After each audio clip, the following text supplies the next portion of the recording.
जय श्रीराम. राम जन्मभूमीमध्ये पाऊल टाकले आणि रामाचं दर्शन घेण्यासाठी आतून आलो. बघूयात आता किती गर्दी. थंडी तर भरपूर आहे, आता गर्दी किती ते बघूयात. खाताय काय? श्रीराम. हे खातोय आम्ही इकडचे शेंगा, बुशिंगा बुशिंगा हे आहेत बुशिंगा. भुईमुग. हा, भुईमुगाच्या शेंगा, त्याला बुशिंगा पण म्हणतात, भुईमुगाच्या शेंगा पण म्हणतात. पण एवढ्या काय भाजलेल्या नाहीये, सांगून दिल्या खूप भाजलेल्या आहेत व्यवस्थित म्हणून. टेस्टी आहेत. टाइमपास. रस्ते भरलेले आहेत कारण नाताळच्या सुट्ट्या आहेत. हा रस्ता जातो हनुमानगडीला, इकडे या बोळातून. पहिल्यांदा प्रभू रामचंद्रांचं दर्शन करूयात आणि मग इतर जे काही छोटे मोठे ठिकाणं असतील किंवा मंदिरे असतील ती आपण एक्सप्लोअर करू. मिठाईंची दुकानं सजलेली आहेत. पेढा प्रसादापासून फुटाणे आणि खरेदी करण्याला एक बऱ्याच काही चीज वस्तू. गदा हवी असेल तर गदा सुद्धा आहे इकडे.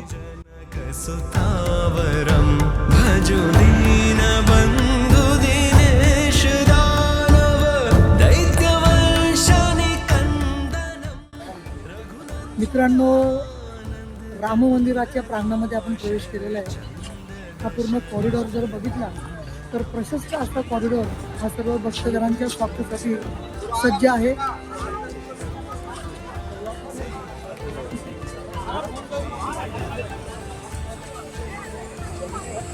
खरोखरच गर्दीने उच्चांक गाठलेला आहे.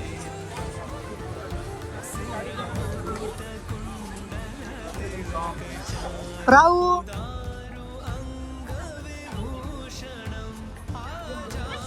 आता मंदिरामध्ये आम्ही एंट्री केले. क्लॉक रूम मध्ये सामान ठेवून पुढे चालत राहायचं. अजून पूर्ण तुमचे मोबाईल्स वगैरे ठेवायचे आहेत. क्लॉक रूम मध्ये सगळ्या गोष्टी आहेत. चप्पल स्टँड पासून सगळं शोधायचं. निशुल्क लॉकर सेवा राईट में.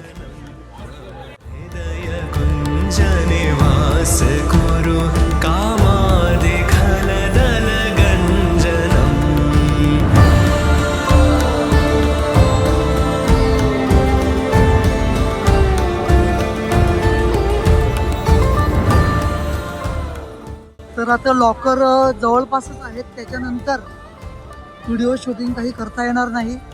जे काही दाखवायचं होतं ते इथपर्यंतच दाखवू शकलो.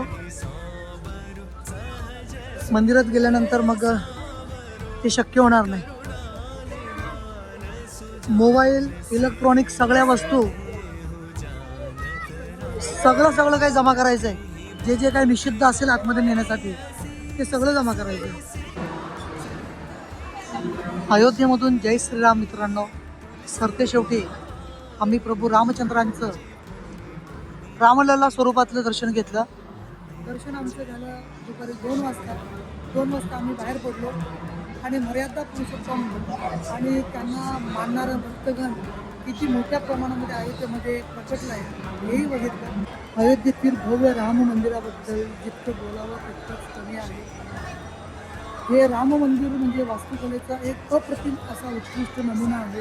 कलियुगामध्ये आणि खास करून आजच्या युगामध्ये सुद्धा असं मंदिर बनणं आणि ते आपल्यासारख्या लोकांना पाहायला मिळणं हे आपलं सौभाग्य आपण समजावं. राम मंदिर जे बनलं ते अनेक वर्षांचा संघर्ष, आशा आणि आकांक्षा यातून जन्माला आलेलं हे वास्तुशिल्प म्हणजे राम मंदिर. उत्कृष्ट कोरीव काम, नक्षीदार खांब, स्वच्छ शांत असा परिसर, प्रशस्त असं कॉरिडॉर, ह्याच्यातून राम मंदिराची जी प्रशस्तता आहे ती आपल्याला जाणवते. मंदिरात प्रवेश करताच रामलल्लाची एक भव्य आणि दिव्य अशी मूर्ती आपल्या दृष्टीपथास पडते. जय राम श्रीराम जय जय राम या नादघोषानं संपूर्ण परिसर दुमदुमून जातो आणि मंदिरामध्ये प्रवेश करणाऱ्या प्रत्येक भाविकाला इथे एक नवा आध्यात्मिक अनुभव आणि नवी ऊर्जा मिळते. इथे येताना आपल्याला फक्त दर्शनच नव्हे तर अनुभव, अध्यात्म आणि इतिहास यांचा अनोखा संगम देखील बघायला मिळतो. अयोध्येतील या मर्यादा पुरुषोत्तम रामचंद्रांनी दाखवलेलं आहे. हे संस्कार, ही मूल्य आपल्याला जतन करायला हवीत आणि ती जतन करण्यासाठी आपल्यासारख्या सर्वसामान्य माणसांनी, सनातन धर्माला मानणाऱ्या माणसांनी अयोध्येला येणं हे खूप गरजेचं आहे. याच्यानं आपला संस्कृती, परंपरा आणि धर्म हे सगळं वाढीस लागणार आहे. म्हणून प्रत्येकाने आपापल्या परीनं आपल्या धर्माला योगदान द्यावं.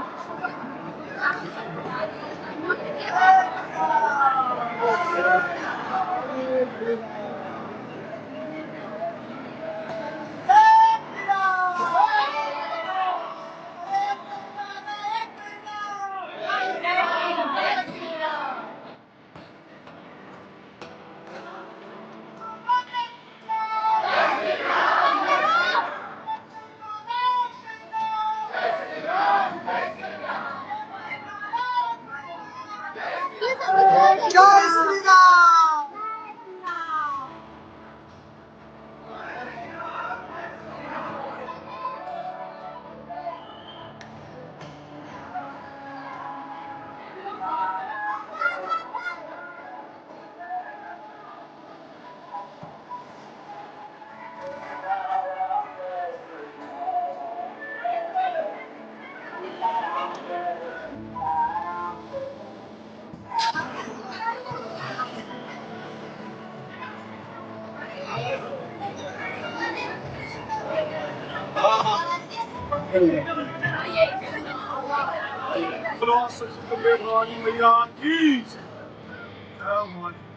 कोण कोणाला धक्का मारतो तेच कळत नाही.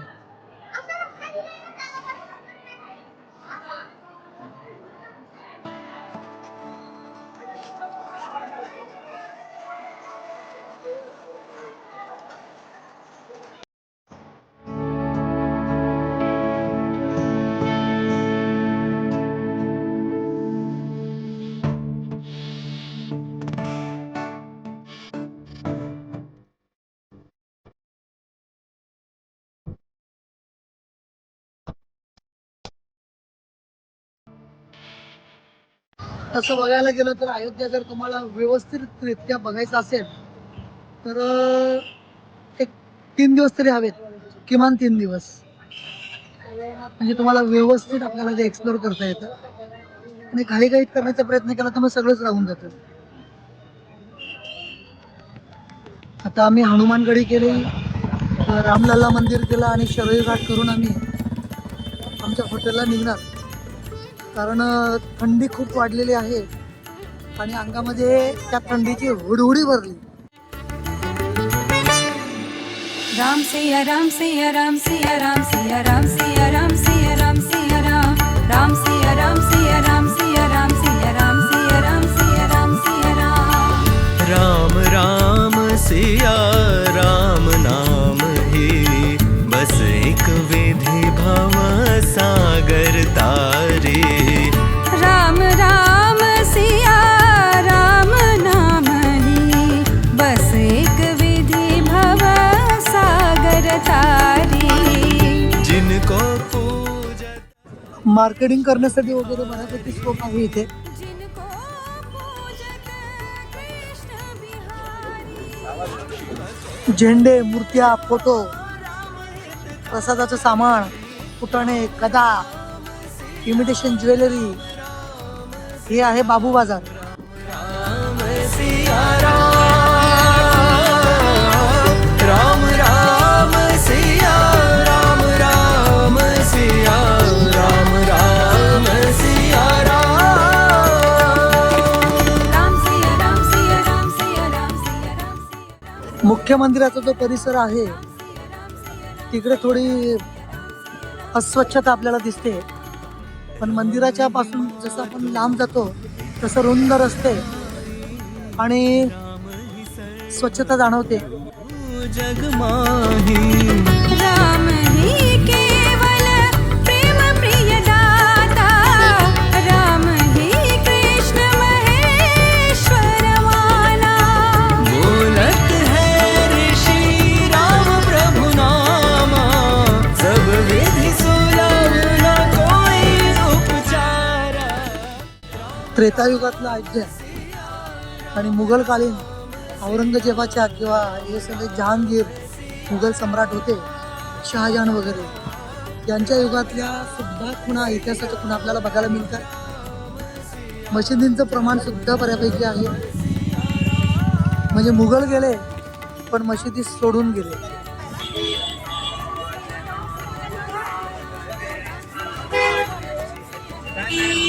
आता संध्याकाळचे वाजले 5च वाजले, पण असं वाटते तर 6 6:30 वगैरे झाले.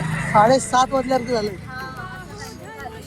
फॉग तर 3 वाजल्यापासूनच आहे आणि थंडी मंडपाची जी हवा आहे ना तेवढी बोचरी आहे ना तर ती सहन होत नाही आहे बिलकुल पण. त्याच्यामुळे आम्ही सगळे थंडीने बेहाल आहोत. आता बघूया, आता चाललोय आम्ही घाटावरती. कुठल्या गाडावरती? शरयू बरोबर, शरयू घाटावरती चाललोय. थंडी आहे पण म्हटलं घाट बघणं खरंच संध्याकाळच्या वेळेस खूप छान वाटतं घाटावरती फिरायला वगैरे. म्हणून बरं घाट बघूनच जाऊयात. भले थोडी थंडी अजून सहन करायला लागलं तरी चालेल. परिसर तर एकदम सुंदर आहे. त्रेतायुगापासून अव्याहत अशी वाहणारी ही शरयू नदी अच्छा, आपण अयोध्येमध्ये येऊन सुद्धा जर आपण ती पाहिली नाही तर मग अयोध्येत येऊन तुम्ही रामलल्लाचं दर्शन केल्यानंतर काय बघितलं? असं आहे. तर शरयू नदी बघायलाच पाहिजे. हरिद्वारला गेल्यानंतर गंगा नदी बघता, बघायलाच पाहिजे. वाराणसी काशीला गेल्यानंतर तिथं सुद्धा गंगा नदी बघता. मग अयोध्येला आल्यानंतर तुम्ही जर शरयू नदी बघत नसाल तर मग काय बघितलं? इतक्या लांब शेकडो किलोमीटरचा प्रवास आपल्या स्वतःच्या वाहनानं करून तिथपर्यंत पोहोचून आपण मग काय? पाण्यामध्ये अडकलं. काहीच नाही. मग म्हणूनच खरोखर लोक तर सगळे म्हणजे तुफान गर्दी आहे आणि सगळीच लोक अयोध्येला येण्यासाठी उत्सुकच आहेत. पूर्ण भारतातले म्हणा, भारताच्या बाहेरचे म्हणा. आणि खरं सांगू का, डोळ्याचं पारणं फिटेल असं हे भव्य दिव्य असं रामभूमी बनवली आहे. आणि बघतच राहावं. नक्षीकाम, कलाकुसर, परत जे स्टॅच्यू बनवले आहेत रामाचे, प्रत्येक प्रवासाचं तिथं एक पिक्चर टाईप बनवून ठेवलेलं आहे आपल्याला. जीवन प्रवास रामाचा कसा झाला, म्हणजे राम जन्मापासून ते राम वनवासाला जाईपर्यंतचे मूर्त्या, छोट्या छोट्या मूर्त्यांच्या स्वरूपामध्ये त्यांचं जीवन चरित्र दर्शन आपल्याला घडवण्याचा प्रयत्न केलेला आहे प्रशासनानं. खूप चांगल्या पद्धतीने. पण अजूनपर्यंत सुद्धा ते काम अपूर्ण अवस्थेमध्ये आहे.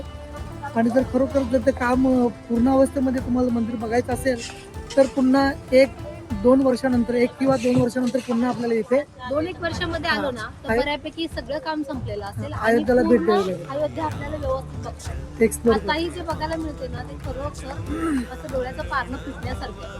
त्याच्यामुळे आताही येऊ शकता, परतही एकदा भेट द्या. परत आलं तर काहीच हरकत नाही रामभूमीमध्ये.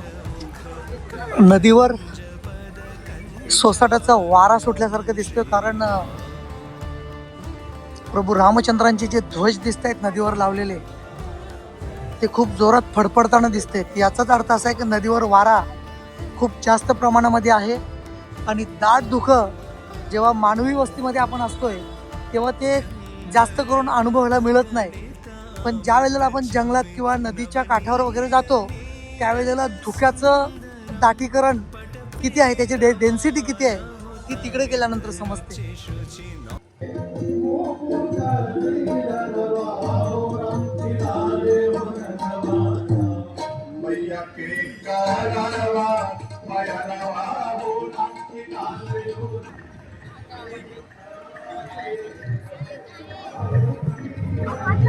हिंदू आणि सनातन धर्मामध्ये प्रामुख्याने नद्यांचं महत्त्व हे अनन्यसाधारण आहे. आपण काशीला गेलो, हरिद्वारला गेलो, ऋषिकेशला गेलो किंवा अयोध्येला जरी आलो तरी सुद्धा नदीला आई म्हणून पूजली जाते. ठिकठिकाणी आपण नद्यांच्या आरत्या बघितलेल्या आहेत. माझ्या आयुष्यामध्ये मी सुद्धा पहिल्यांदा अयोध्येला आलोय. अयोध्या नगरीचा हा शरयू नदीचा काठ आणि त्या तीरावर होणारी शरयू नदीची आरती आणि त्या आरतीची झालेली तयारी आपण आता बघितले. तर म्हणजे असं आहे की प्रत्येक ठिकाणी नदीची पूजा केली जाते, तिची आरती सुद्धा केली जाते आणि हा एक दैनंदिन कार्यक्रमाचा भाग असतो.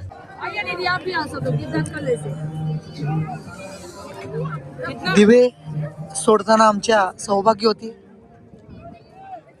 जसं आपण काशी, प्रयागराज इथे नदीला दिवे अर्पण करतो बरोबर तोच विधी आपण इकडे सुद्धा करतोय.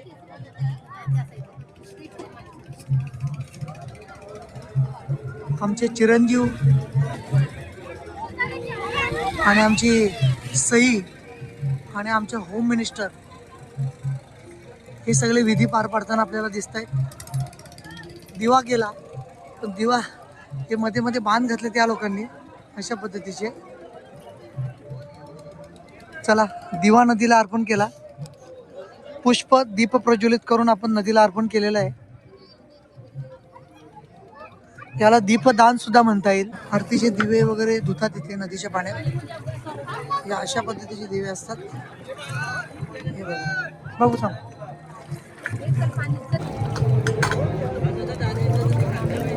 दुधाचं सुद्धा दान करताना राहू आणि आमचे कुटुंबीय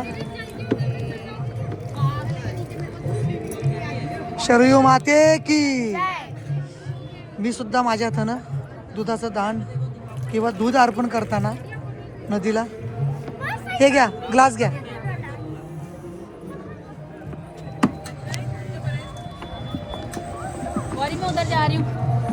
फ्लोटिंग ब्रिज असा हलतोय जसं की आता पलटी होईल. सांभाळून सांभाळून सांभाळून.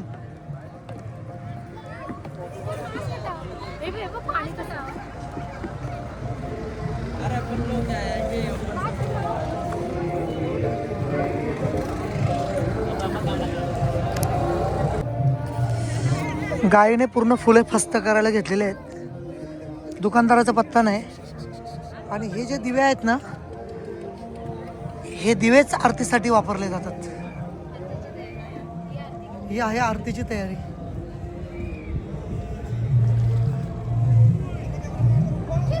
हर हर गंगे नमामि गंगे शरयू माते की जय. मराठी संगीतामध्ये सुधीर फडके हे आपले जे मराठी गायक आहेत त्यांनी गीत रामायण गायलेलं आहे. असंख्य असे त्याचे भाग आहेत. आणि गीत रामायण गदी माडगूळकर यांनी लिहिलेलं आहे. आणि गीत रामायणाची खासियत अशी आहे की लिखाण करताना गदी माडगूळकरांनी एक शब्द पुन्हा रिपीट कुठेच केलेला नाही. आणि त्याला चाली लावण्याचं काम आणि गाण्याचं काम हे बाबूजी म्हणजेच आपले लाडके सुधीर फडके यांनी केलेलं आहे.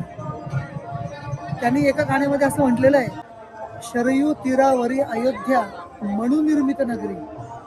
म्हणजे म्हणून निर्मिती केलेली ही नगरी म्हणजे अयोध्या नगरी आहे असं त्या गाण्यामध्ये उल्लेख आहे.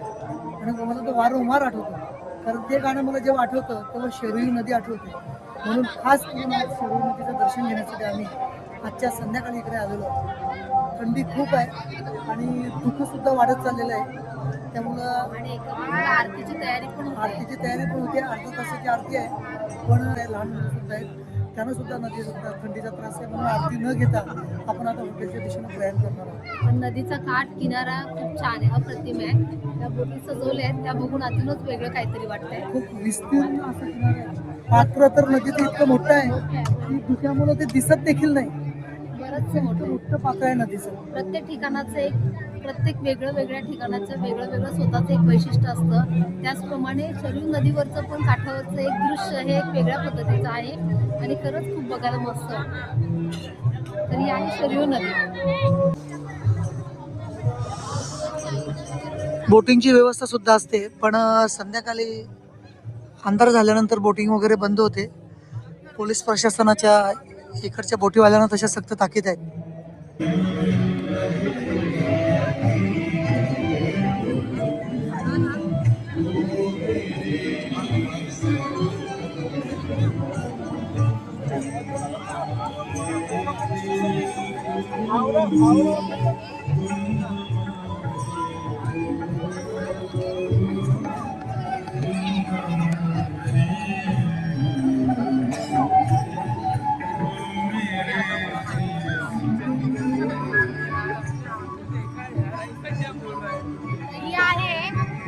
आरतीची तयारी चालू आणि लोक वेटिंग साठी बसले कारण जागा जेवढ्या पुढे मिळेल तेवढी मजा वाटते प्रत्येकाला.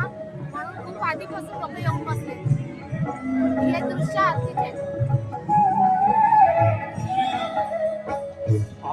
मत कोई न हो आनंद पावे भले भले संता पीवे दे मुझना रे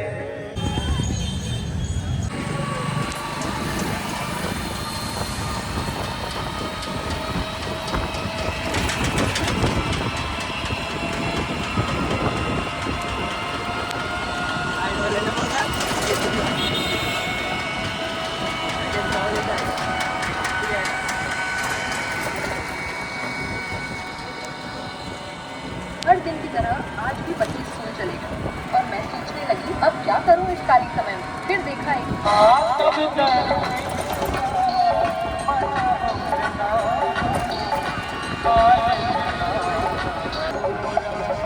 Oh my God.